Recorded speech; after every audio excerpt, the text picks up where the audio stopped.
Buenos días, hermanos. Buen inicio de año. ¿Cómo están? Bien.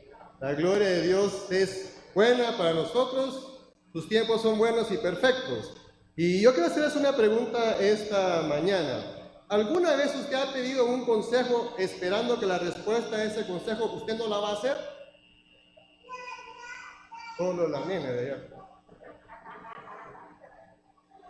¿Alguna vez usted ha hecho una pregunta pidiéndole a alguien que le ayude en algo, pero que usted sabe de hecho en sí en su mente que cualquier respuesta que venga no la va a tomar en cuenta, porque usted ya tomó una decisión en su vida? ¿Le ha pasado alguna vez eso? Sí, a mí me ha pasado. Mire, yo con mi papá hacía eso mucho, con darle platicar con él y estar feliz con él. Yo tenía proyectos y yo le daba la idea del proyecto y él me ayudaba a hacer el proyecto. Pero existieron muchas veces en que yo ya sabía lo que iba a hacer y por más que él me dijera o sugiriera algo, yo solamente decía, gracias papá, así lo voy a hacer, ¿verdad? Porque yo ya había tomado una decisión, porque en mi creencia, en lo que yo tenía especificado en mi mente, yo ya sabía qué iba a hacer. Entonces, solamente hice una pregunta para platicar o para ver si yo, pues, podía tener alguna influencia de alguien sobre mí, pero yo ya había pensado qué quería hacer. Y cuando uno hace eso, hermanos, simplemente se está engañando a uno mismo. Engañarse a uno mismo es complicado, sea cual sea la situación que estemos viviendo. Semana pasada, ustedes vimos a través de la pantalla con el hermano Ricardo cómo el reino de Dios es para los niños. Y me encanta trabajar con niños. Hay mucha gente que trabaja con niños. Y los que están allá con los niños, es importante el trabajo que hacen. Gloria a Dios por ello. Porque un niño tiene características especiales y Ricardo dejó claro el hecho de cómo es que es el corazón de un niño. Seguido de esto, sale Jesús a tomar el camino para Jerusalén, que lo va a llevar a la cruz, que es la idea que estamos teniendo en todo el Evangelio de Marcos. Y se acerca una persona a él que tiene características especiales. Una de esas características especiales es que es una persona que tiene dinero, que tiene riqueza. El tener riqueza no es ningún problema. El tener riqueza es bueno. ¿Por qué? Le da seguridad, número uno, económica. Le da seguridad, número dos, posiblemente emocional. Y uno tiene una perspectiva de la vida un tanto diferente porque tiene capacidad de elegir. ¿O no? Capacidad de elegir. ¿A dónde vamos a ir? ¿Qué queremos comer? ¿Qué vamos a vestir? Puedo elegir entre diferentes marcas y eso me da una seguridad a mí como ser humano. La falta de riqueza probablemente me permite tener menos margen de elección. ¿Elijo A o A? ¿O me queda de otra? ¿Alguna vez usted vivió eso en su niñez? Claro que sí, muchos lo vivimos. Hoy vivimos un mundo diferente, probablemente una posición diferente, pero yo recuerdo que muchas veces la cena era 2 panes de francés y un pan de manteca para todos igual. Y era bastante, era un poquito bastante, ¿verdad? Sin embargo, vemos que con un poco de recurso económico, pues viene la capacidad de elegir. Usted puede elegir entre varias panaderías que están aquí enfrente. Puede elegir en comer algo diferente allá, aquí a la par, ¿verdad? Y da cierta seguridad. Bueno, y si a eso le sumamos cierto estatus, pues en la historia que viene después de que Jesús enseña que los primeros en el reino de Dios son los niños y que de ellos es el reino de los cielos, aparece este personaje que es una persona adinerada, que tiene riqueza. La riqueza vista desde el punto de vista judío es forma en que Dios está bendiciendo a la gente. Entonces, en la lógica judía, soy rico, soy bendecido. Soy pobre, sí, pobrecito, ¿verdad? Dios no está con esta. En esa lógica viene este personaje y todo el ambiente que está pasando allí con los discípulos y toda la gente que está rodeando a Jesús, los más cercanos y los más lejanos. Viene este hombre y hace un acto muy importante. Marcos 10, 17 al 31 lo vamos a ver de la siguiente manera. Una pregunta valiosa que yo le aseguro que usted en determinado momento se la ha hecho, y es, pues, ¿qué haré para poseer la vida eterna? Y en Marcos 10, del 17 al 22, vamos a ver un antimodelo de cómo es que se pretende llegar a obtener la vida eterna. Entonces vemos a el joven rico, marca el párrafo aquí en mi Biblia Reina Valera. Versículo 17, ¿ya lo tenemos? Dice así: al salir él para seguir su camino, el camino a Jerusalén que lo iba a llevar a la cruz, vino uno corriendo, primera actitud, corriendo, buscando de Jesús, e hincado, actitud de humillación, puesto la rodilla delante de él, le preguntó, y aquí viene la pregunta valiosa: maestro bueno, ¿qué haré para heredar la vida eterna? Entonces, aquí pasa algo.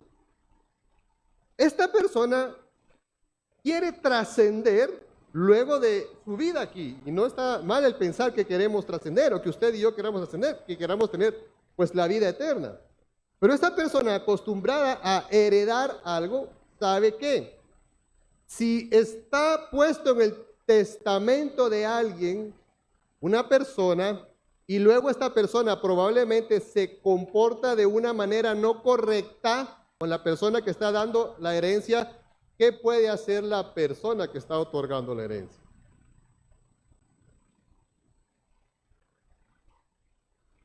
Borrarlo del testamento.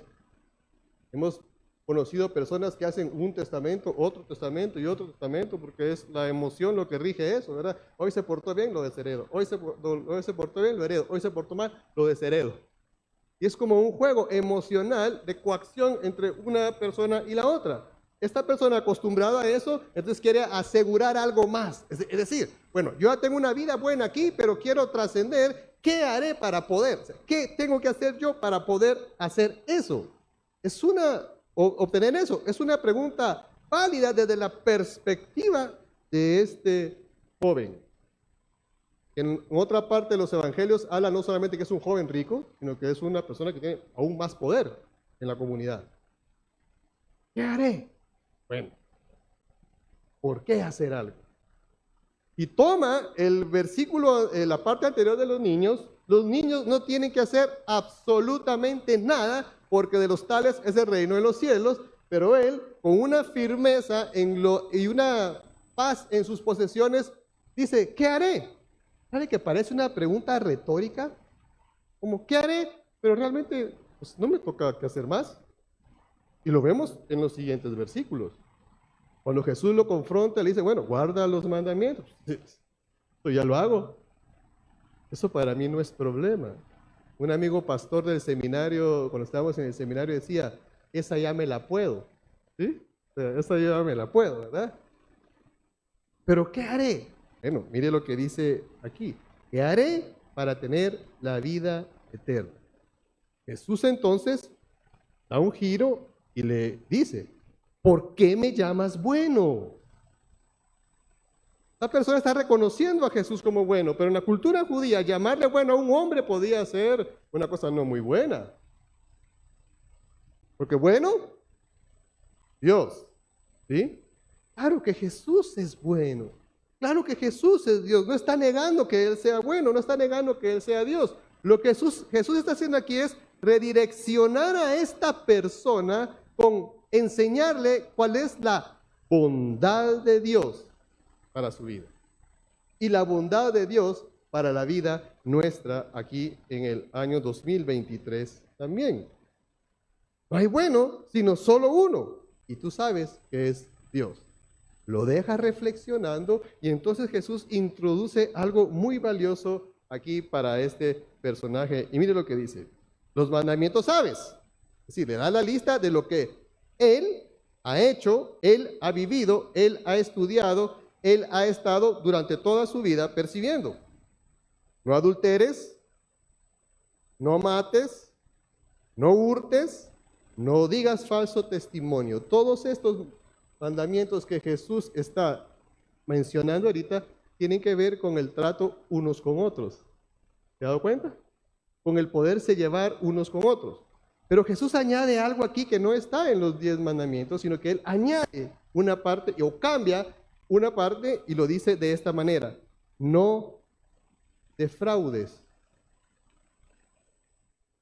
El mandamiento es no codicies. Codiciar es desear algo de alguien. Pues una persona que tiene recurso económico, pues no puede estar codiciando algo de alguien. ¿Sí? Más, y vemos en las grandes personas deportistas que ganan cualquier cantidad de dinero, uno se compra un avión, el otro compra otro avión, no codicia, compra, adquiere, facilidad de elección, seguridad económica, seguridad emocional, seguridad a su familia. Pero Jesús no le dice no codicies, sino no defraudes, porque lo que sí puede hacer no es codiciar, pero sí defraudar a otras personas. Por eso los mandamientos anteriores tienen que ver con la relación que tiene con el ser humano, los unos con los otros. No defraudes.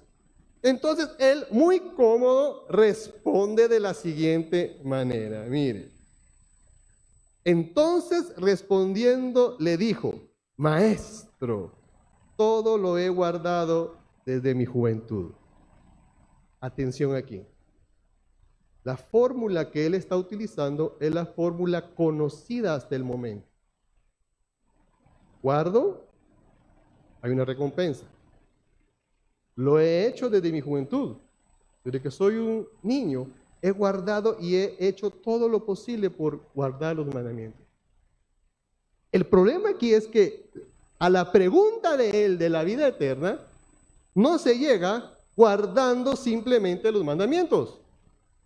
Es decir, podemos ser personas morales muy buenas, con altos valores, con altos principios, que podemos hacer el bien.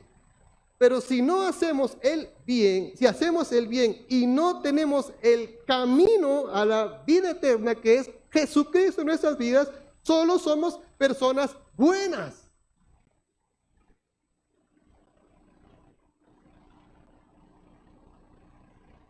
Y había un dicho que decían por ahí: los buenos somos más.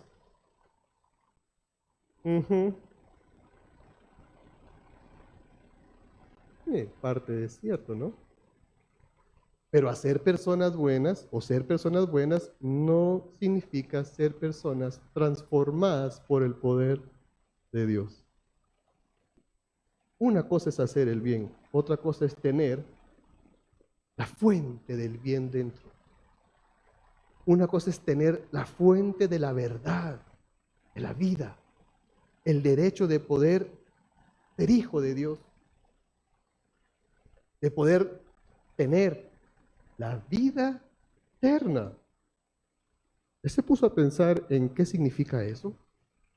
Por eso que este ser humano quiere respuesta a su pregunta, pero no quiere hacer porque ya tomó una decisión.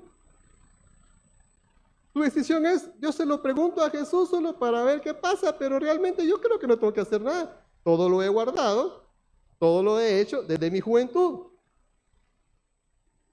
Traigamos esto al 2023. Los padres muchas veces tenemos problemas y conflictos con nuestros hijos.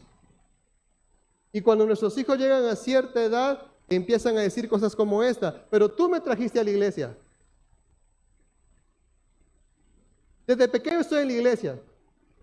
Y en el mundo postmoderno que estamos viviendo, el pensamiento se abre y empiezan a juzgar la tarea del padre de traerlo a la iglesia. ¿Qué significa eso? Desde pequeño he ido a la iglesia. Yo he guardado esto. Yo he guardado los mandamientos. Hijo, hija, estás aquí. Pero tú necesitas un encuentro personal con Jesucristo. Lo que tus padres han hecho es guiarte por el camino de la vida y la verdad. Por el camino que lleva a la salvación de tu vida para que puedas tener vida eterna. No lo veas como algo sobrepuesto. No lo veas como un discurso que los evangélicos decimos, es la verdad. Porque Jesucristo es el camino, la verdad y la vida. Si tu pensar es yo te invito a que reflexiones un momento. Que te comportes como una señorita. Que te comportes como un jovencito. Y que tomes en tu mente, en tu corazón, la decisión de seguir el camino de la cruz, como lo hizo Jesús. Solo ahí puedes tener vida eterna. El que vengas a la iglesia desde pequeño es un gran avance, que tus padres están sembrando en ti algo. Pero es tu decisión, es mi decisión, de todos aquí, individual, el poder desarrollar esa relación personal con Dios. Esa relación única que te permite poder tener una comunicación en las buenas con el Señor, perfecto. En las malas, fuerza para seguir adelante. En momentos de paz, alegría, de regocijarnos en el Señor. En momentos de tribulación, decirle: Señor, frente al piso, me humillo delante de ti porque yo no sé qué hacer. Eso es tener una relación con tu Padre Celestial. Pues yo todo eso he hecho, dice este muchacho. Y mire lo que sigue en el discurso. Entonces Jesús, mirándole, lo amó.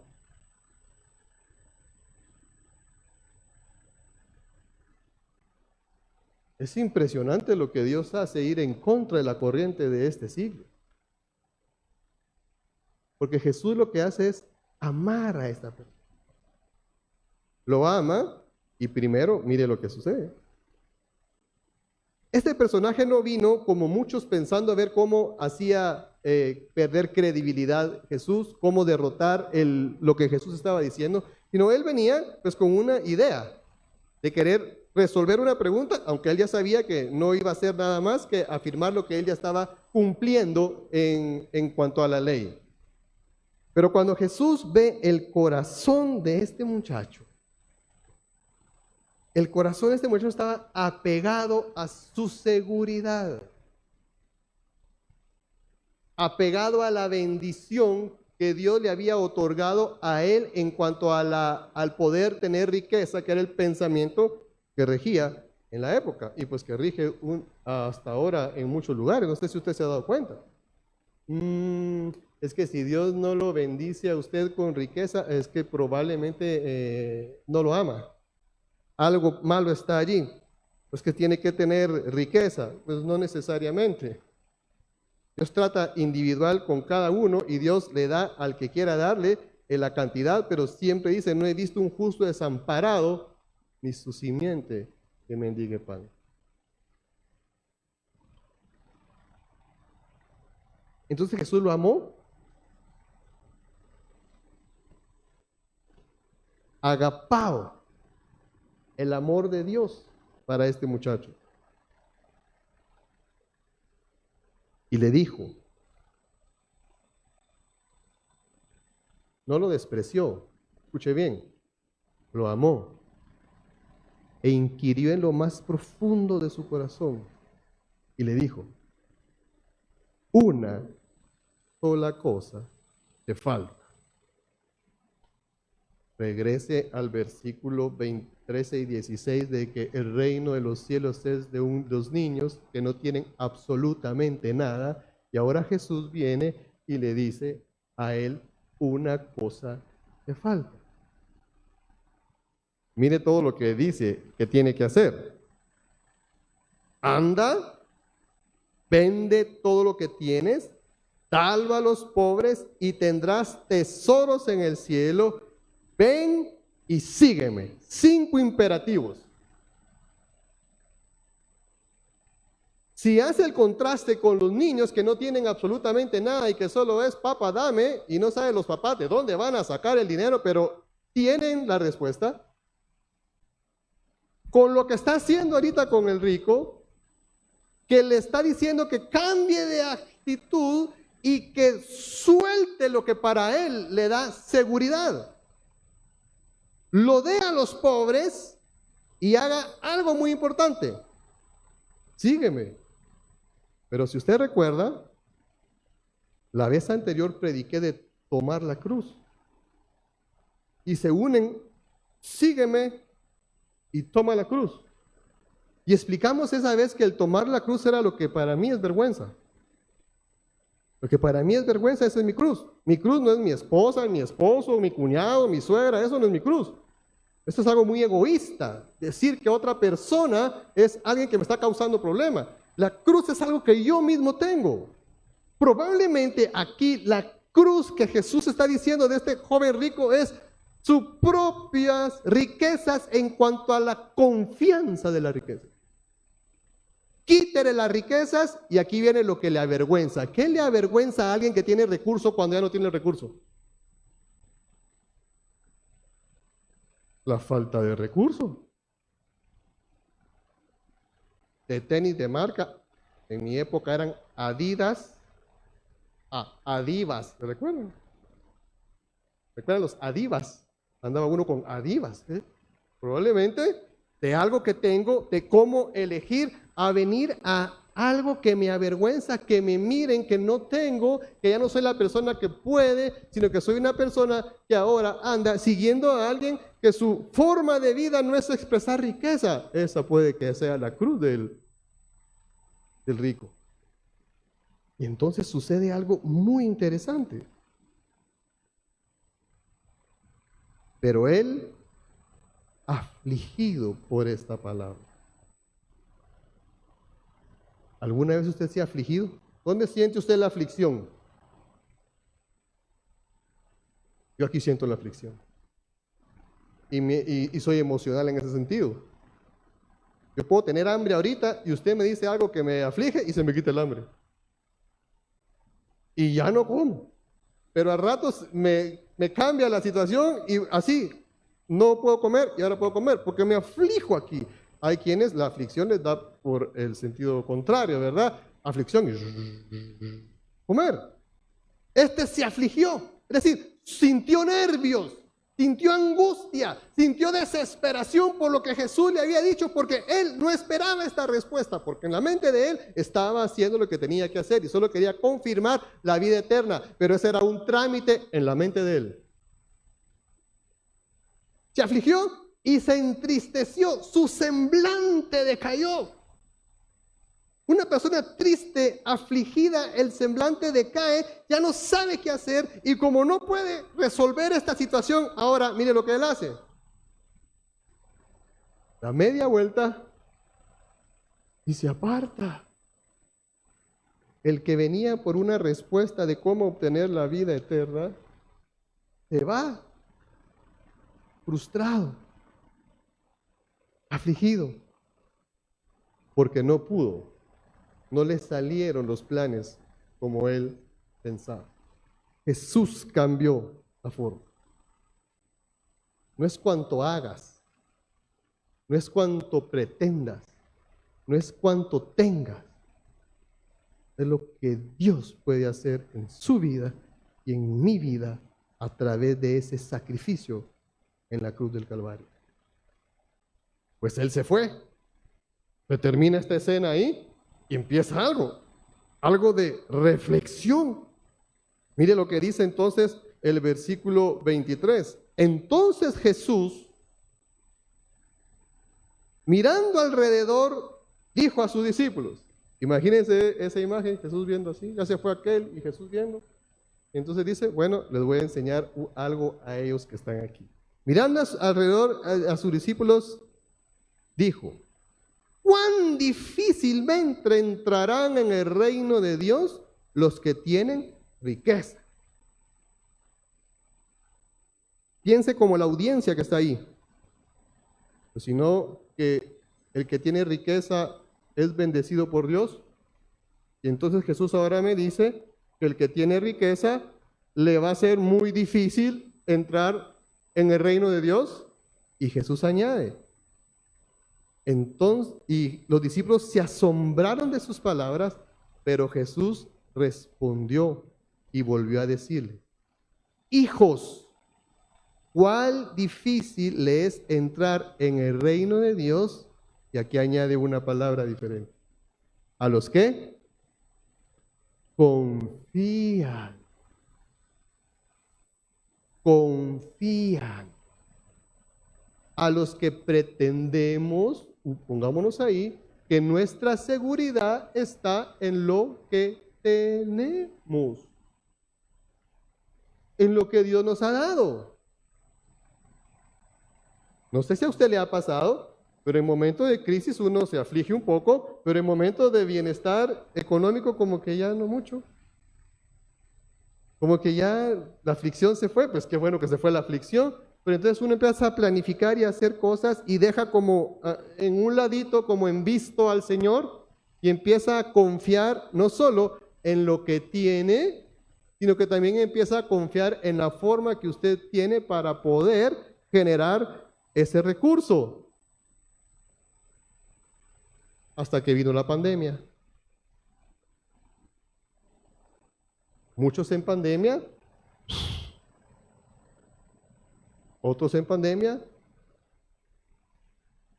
y otros en pandemia,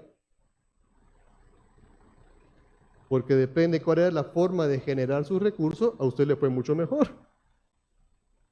Pero si era con gente presencial, la gente empezó a despertar por ahí por junio, julio, pero marzo, abril, mayo y junio fueron 4 meses difíciles. Me refiero a despertar a que se podía hacer una transmisión como la que tenemos ahorita, a que se podían hacer negocios de los que otra gente ya podía hacer, pero no estábamos acostumbrados, sentados cada quien en una sala, en su computadora, haciendo negocios, compras, ventas, etcétera. A que los que no teníamos, los que trabajábamos con personas y no teníamos a las personas enfrente, podíamos hacer una conferencia, un estudio en línea, y hoy se está quedando eso. Y qué alegre estudiar en línea para los que nos gusta eso. Qué difícil es para los que confían en lo que tengo y no en quien me provee lo que tengo. Entonces, mire, es bien interesante lo que sigue diciendo el pasaje. Los discípulos se asombraron de sus palabras, pero Jesús les volvió a decirles: hijos, cuán difícil cosa es entrar en el reino de Dios a los que confían en la riqueza. Más fácil es pasar un camello por el ojo de una aguja que entrar un rico en el reino de Dios. Y aquí hay varias versiones. Unos creen que es una puertecita que estaba en Jerusalén, donde tenía que agachar al camello y pasar por ese ojo de una aguja, pero en tiempos de Jesús no se conoce a ciencia cierta que en esa época existiera esa puerta. Otros usan la palabra camelón como camello, ¿verdad? Solo que es una soga. Es más fácil que una soga entre en el ojo de una aguja a que un rico en el reino de los cielos. Pero la idea aquí es, Jesús está haciendo una hipérbole. Cualquier persona que confía en cualquier cosa menos en Dios, le es difícil entrar en el reino de los cielos. Para este momento estamos hablando de riquezas, pero aquí donde nosotros estamos es cualquier cosa que tenga prioridad sobre nuestras vidas que no sea Dios.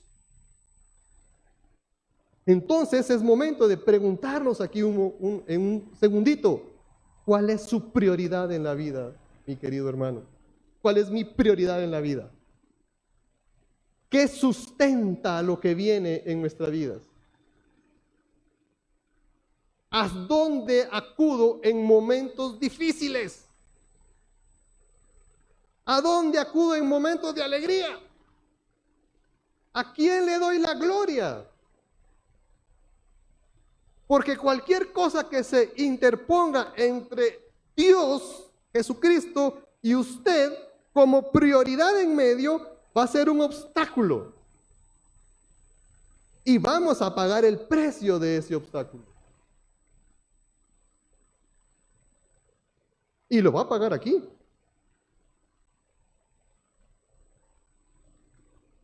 Porque probablemente la prioridad no es Dios.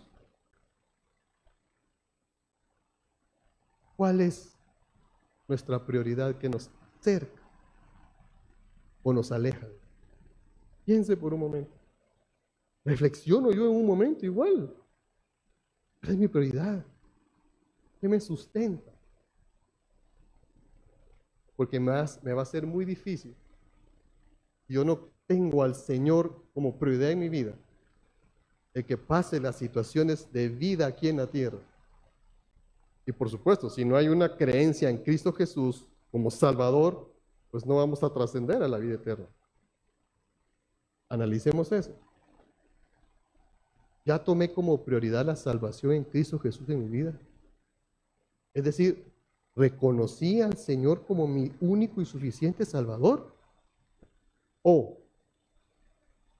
yo desde pequeño he cumplido eso. Yo desde pequeño he asistido. ¿Qué dijo el joven rico? Yo desde pequeño he guardado los mandamientos. Pero Jesús no está enfocado en qué tanta liturgia, sino en qué relación tiene. Aunque la liturgia es importante, no la menosprecie.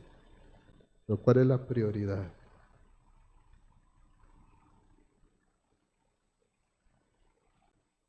Ellos se asombraban aún más, diciendo entre sí. Y aquí viene una pregunta bien interesante.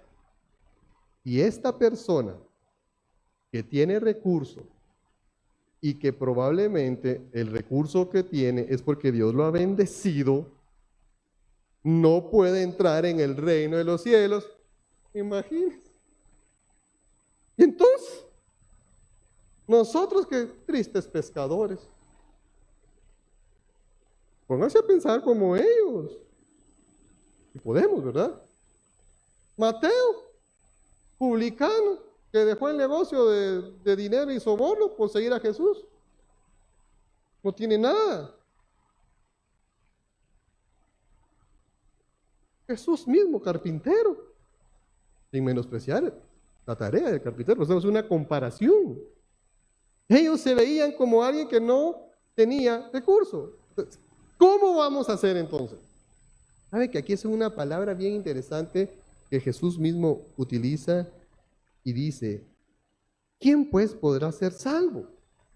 Entonces Jesús utiliza otra palabra, recuerde, mirándolos, vio al joven rico, ahora ve a ellos mirándolos, dijo, para los hombres es imposible, mas para Dios no, porque todas las cosas son posibles para Dios.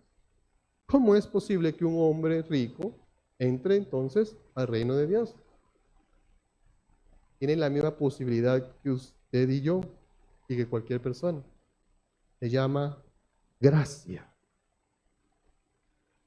La gracia de Dios hace que Dios nos vea a todos por iguales. Y utiliza la palabra hijos. Todos somos iguales. Y esa gracia permite que lo imposible sea posible. Lo que para mí no es posible, para Él sí es posible. En cualquier área, aquí estamos hablando de salvación, pero en cualquier área que usted crea que no se puede, si Dios quiere, sí se puede. Y es posible. Aunque en mi mente no lo perciba, no hay nada imposible para Dios. No lo hay. Recuerda ese canto de antes. No hay imposible para Dios. No lo hay. Mi Dios pues tiene todo poder. Él hizo todo lo que hizo, cielo, tierra y mar. Mi Dios tiene todo poder, porque no hay imposible para Dios. Hermano, puede pensar de esta manera que Dios todo lo puede hacer. Lo creemos, lo sabemos. Muchas veces nosotros lo creemos, lo sabemos, pero muchas veces como que no acciona eso. Pero los tiempos de Dios son perfectos y los planes de Dios son perfectos para su vida. Si los jóvenes, los hermanos estamos pasando por una situación que creemos que es imposible, todo es posible para Dios. Hasta que un rico que confía en sus riquezas entre en el reino de los cielos, como un niño que no tiene nada, que es el heredero del reino de los cielos. ¿Qué tenemos que hacer entonces? Ser como niño.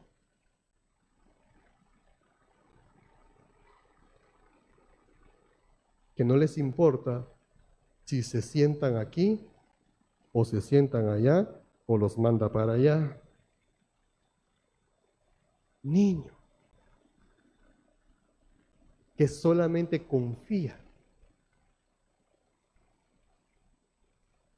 que solamente dicen gracias, papá, gracias, mamá, que cuando piden, reciben. Y entonces los discípulos se dan cuenta de algo aquí y reflexionan. Nos hemos dejado todo. Mire lo que dice el versículo 28. Siempre Pedro, ¿verdad? Pedro es experto en decir las cosas que los otros piensan. Entonces Pedro comenzó a decirle: he aquí, nosotros lo hemos dejado todo y te hemos seguido. Es decir, no tenemos nada más que la fe en Cristo Jesús. Somos unos niños. Y Jesús viene y habla de recompensa. Recuerde que el joven rico estaba hablando de recompensa también, y aquí habla de recompensa. Jesús respondió y le dijo: de cierto os digo que no hay ninguno que haya dejado casa, o hermanos, o hermanas, o padre, o madre, o mujer, o hijos, o tierras por causa de mí y de mi evangelio, que no reciba 100 veces más ahora, en este tiempo, casas, hermanos, hermanas, madres, hijos y tierras. No sé si nota la diferencia que pasó aquí. Dejar papá y mamá, y ahora va a recibir madres, pero ya no habla de padres.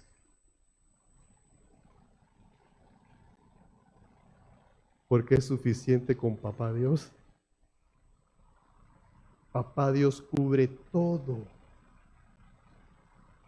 Papá Dios cubre todas tus necesidades emocionales, físicas y espirituales.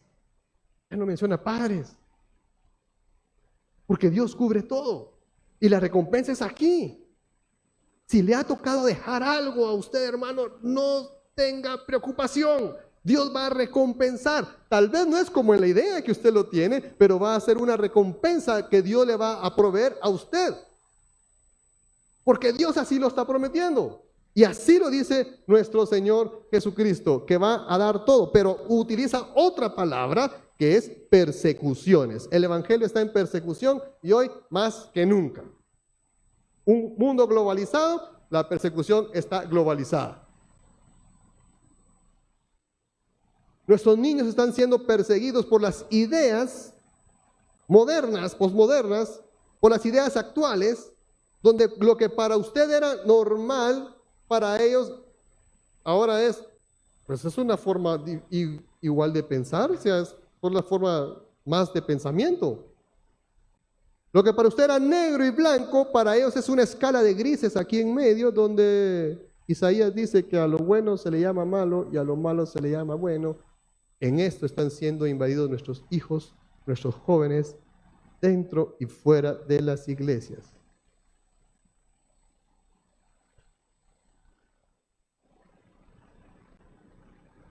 Persecución. Tal vez no la vea con que vengan a incendiar la iglesia,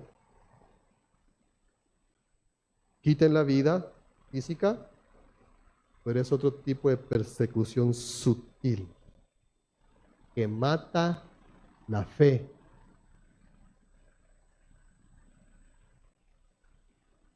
Pero pues la persecución de matar a la persona físicamente no es lo mejor que existe, pero no le quita la fe. La persecución de ahora es mata la fe. Los mártires del segundo y tercer siglo morían, pero su fe no era quebrantada. Hoy están atacando a la fe. Dios, la Biblia, es afuera. Y dentro, con pensamientos relativistas, con un evangelio muy suave, con una vida que permite el pecado, pero un poquito, porque somos cristianos. Eso se llama persecución. Eso entra aquí, genera algo aquí, en la emoción, y la emoción le gana a la razón muchas veces. Y cuando la emoción le gana a la razón, viene un problemón. Es otro tipo de persecución. Tal vez hermano Moisés sabe de otro tipo de persecuciones en el área misionera en otras partes del mundo. Pero yo me estoy dando cuenta de esta que es sutil, peligrosa, muy peligrosa. Alerta, hermanos, a sus hijos. Alerta, hermanos, a sus hijas. Jóvenes, párate firme. Deja de estar pensando qué va a hacer papá y mamá por ti. Firme y toma control de lo que ves, de lo que piensas, de lo que escuchas. Compárala con la palabra de Dios. Pide consejo a tu papá, a tu mamá, a alguien de confianza y exponte a que estás pasando por una crisis. Todo lo hemos hecho. Y mejor que sea a esa edad. Cuando son a estas edades, es más complicado. Mire lo que dice, sigue diciendo. Pero muchos primeros, analicemos el versículo 17, ricos que tienen su creencia en la riqueza, su fe en la riqueza, probablemente, personas que confían en lo que tienen, serán postreros. Postreros, niños, corazón de niño, una fe ciega, una fe sencilla, serán primero, porque de los tales es el reino de los cielos. Hagámonos como niños. Si en nuestra vida hemos desviado nuestra dirección y nos hemos ido por una veredita que no es la mejor para nuestras vidas, usted lo sabe, usted lo percibe, usted lo siente. Hemos ido por una veredita donde hemos creído que soy muy capaz porque tengo una mente prodigiosa, soy muy capaz porque tengo un recurso tal, soy muy capaz porque y no necesito de, tal vez no lo ve tan conscientemente, pero en su inconsciente está pasando eso. Regrese al camino. Él enderezará nuestras veredas. Tome su cruz y sigamos adelante. Pero si alguien en esta mañana ha pensado, ha analizado lo que hemos dicho y ha reconocido, pues yo estoy como el joven rico. Desde pequeño pero realmente no hay una convicción de Jesucristo en mi corazón. No he iniciado la relación de padre e hijo con Jesucristo. Si alguno en esta mañana quiere reconocer a Jesucristo como su Salvador personal, este es el momento, hermano. Levante la mano ahí donde está y vamos a orar por usted. Porque este es un paso trascendental para la vida. Es el paso que te separa de la muerte eterna a la vida eterna en Cristo Jesús. Es reconocer que necesitamos a Dios en nuestro corazón. ¿Alguno quiere recibir a Jesucristo como su Salvador en esta mañana? ¿Ven? Entonces, los que estamos aquí, vamos a orar para que Dios añada bendición en este inicio de año.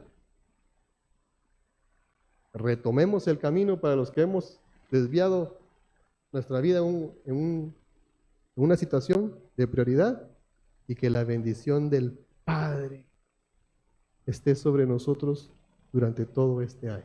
Oremos. Padre Celestial, muchas gracias te damos, Señor. Gracias porque tú eres bueno, porque tú nos amas como hijos. Tú nos miras en lo profundo de nuestro corazón y nos permite, Señor, tener una relación personal contigo. Gracias por cuidar de nosotros. Gracias porque a pesar de muchas cosas que cometemos, tú estás allí. Permítenos ser como niños delante de ti. Que toda nuestra confianza, que todo nuestro amor, que todas nuestras aflicciones, angustias y felicidades las traigamos a ti como nuestro Padre Celestial. Porque tú eres nuestro Dios, nuestro Padre y nuestro ayudador. Oramos en el nombre de Jesús. Amén.